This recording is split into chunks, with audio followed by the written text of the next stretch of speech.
আদালতের রায়ে চাকরি গেল প্রায় 26,000-এর কাছাকাছি। তবে এর প্রভাব পড়ল সুন্দরবনের ভগবানচন্দ্র হাই স্কুলে পরীক্ষা চলছিল। আর সেই সময় কোর্টের নির্দেশে কথা জানতে পারেন স্কুলের শিক্ষক শিক্ষিকারা।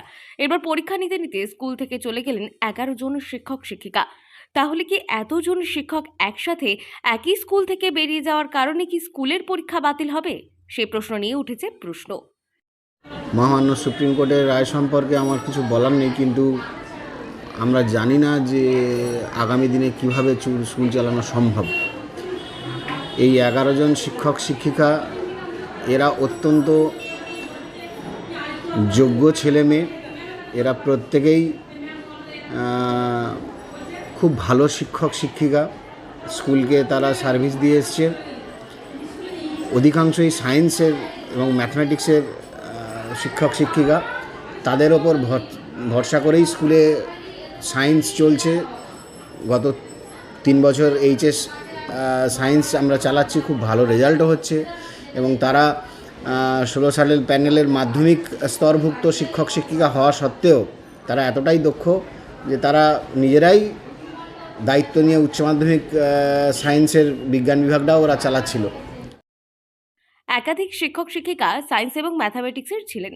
তাদের উপর ভরসা করে স্কুলে সায়েন্স সাবজেক্ট চলছে। গত 3 বছর ধরে 5ম শ্রেণী থেকে 10ম শ্রেণী পর্যন্ত স্কুলে চলছে পরীক্ষা।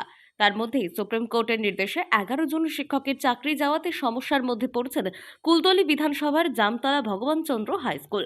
যদিও এই প্রসঙ্গে প্রধান শিক্ষক জানান, কাঁদতে কাঁদতে বেরিয়ে গেলেন শিক্ষকরা। স্কুলে পরীক্ষা চলছে, আগামী দিনে কিভাবে স্কুল চলবে তা নিয়ে চিন্তার মধ্যে পড়েছেন শিক্ষকগণ। আমাদের স্কুলে 11 জন স্যার চলে গিয়েছে। পড়াশোনার সমস্যা হবে, যতদিন না স্যার হয় ততদিন পড়াশোনার খুব অসুবিধা হবে। সায়েন্স নিত। হ্যাঁ, 11 জন। হ্যাঁ, এসেছিল। হ্যাঁ।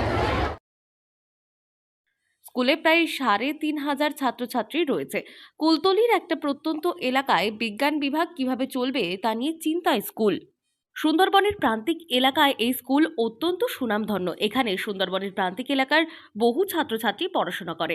আমাদের স্কুলে ছাত্রছাত্রীর অনুপাতে শিক্ষক শিক্ষিকা অনুপাত অনেকটাই কম। শিক্ষক নিয়োগের প্যানেল বাতিল হয়ে যাওয়ার কারণে শুধু আমাদের স্কুল নয়, সুন্দরবনের বিভিন্ন প্রান্তিক এলাকার স্কুলগুলিতেও পঠন পাঠনের ক্ষেত্রে ব্যাপকভাবে করতে রাজ্য সরকারের উচিত।